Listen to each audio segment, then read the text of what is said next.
Masaya ba sa Kuwait? Alam mo ba kung ano ang pinakamasakit sa pagiging isang OFW? Hindi ang 12 hours na trabaho. Hindi ang amo na minsan hindi maintindihan ang pagod mo. Hindi ang pagkain na hindi mo gusto pero kinakain mo rin kasi nga sayang. Ang pinakamasakit ay yung bawat happy birthday na sinasabi mo sa video call habang alam mong wala ka doon para yumakap.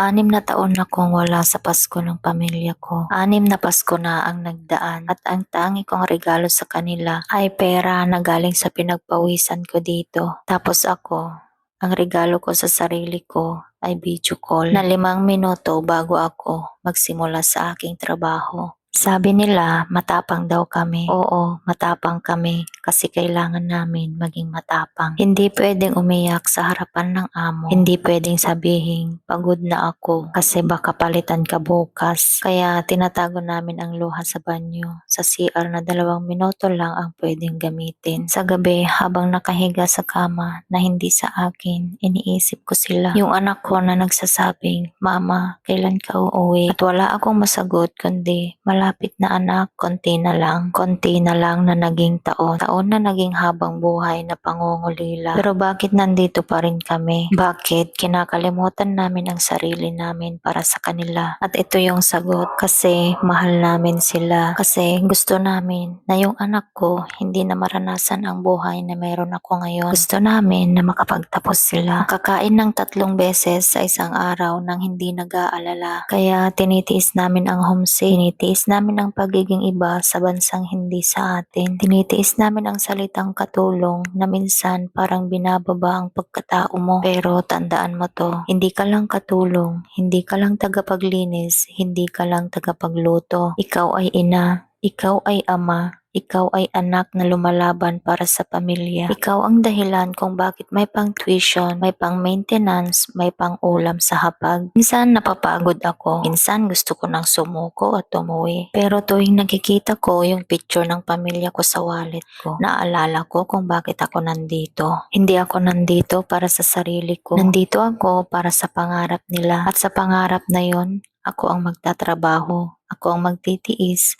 ako ang magsasakripisyo. Sa mga kapwa ko OFW, alam kong pagod ka na. Alam kong minsan gusto mo nang sumigaw. Ako naman, kailan ako? Pero ang galing mo, ang tapang mo, kasi kahit malayo ka, hindi mo pinapabayaan ang pamilya mo. At darating ang araw, uuwi ka, hindi na bilang OFW, kundi bilang taong nakapagpundar, nakapagpundar ng pangarap. At sa araw na yon, yung luha na pinipigil mo ngayon, magiging luha ng ginhawa. Kaya kapit lang kabayan, hindi habang buhay ang pagiging malayo, at habang buhay ang pagmamahal mo sa pamilya mo. At yon, walang makakatalo nun. Para sa'yo to, para sa atin to. Mabuhay ang mga OFW.